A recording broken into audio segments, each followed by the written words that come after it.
From least to most powerful, I have identified wizards and other magical creatures from Middle-earth.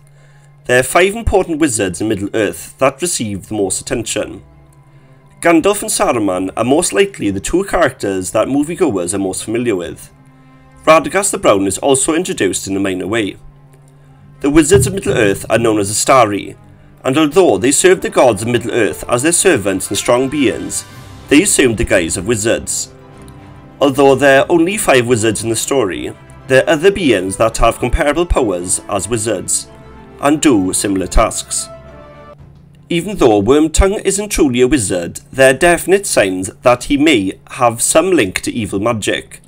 He was near to all of Saruman's magic because he was his spy and agent, and he was frequently employed to assist in this. He was vital to Saruman's success in casting the possession spell over Theoden.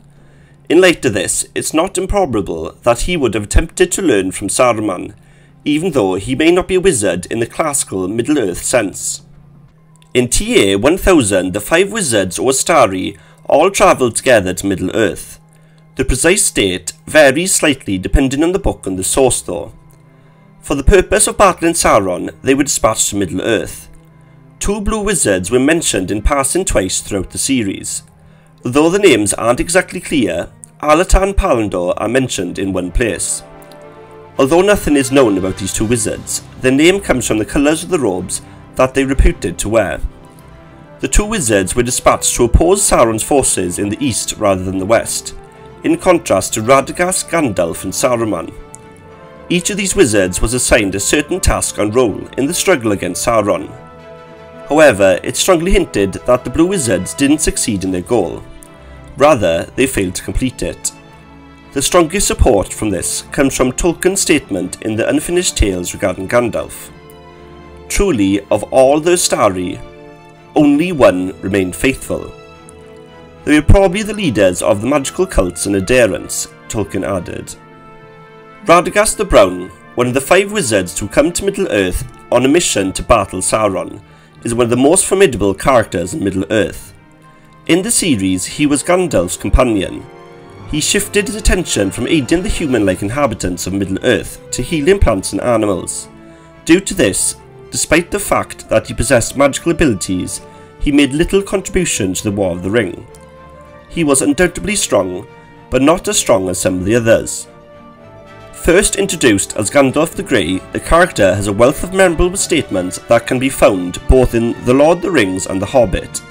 He is obviously powerful, and he is also quite good at concealing a lot of strength, but he hasn't yet developed to the full extent of his abilities. Even at this early point, he is still working, going around and attempting to complete this goal because he is one of the wizards who was most dedicated to the mission of stopping Sauron. When Gandalf first met Saruman, he was more often referred to as Saruman the White. He was initially in charge of both the White Council, which was established to oppose Sauron, and the wizards.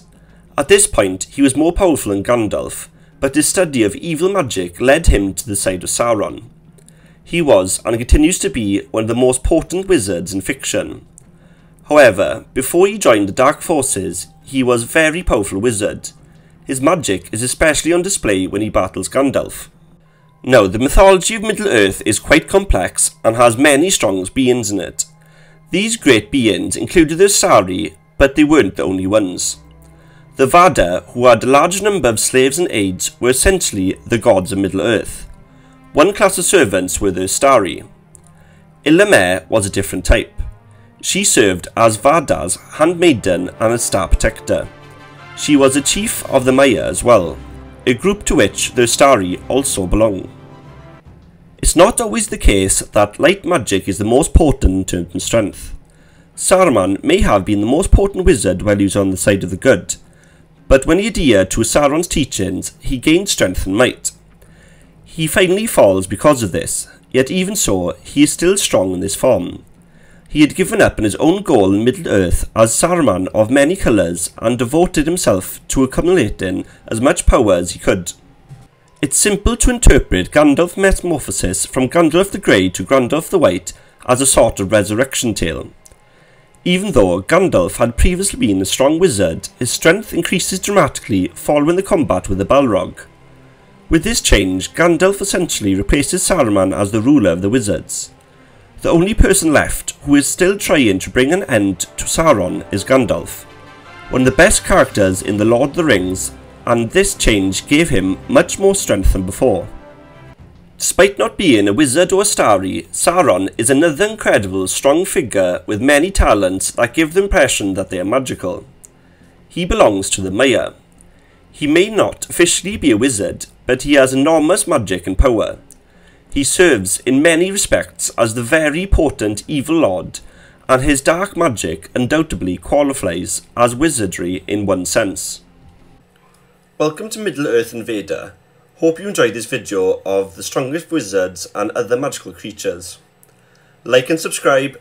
Until the next time on Middle-earth InVaders.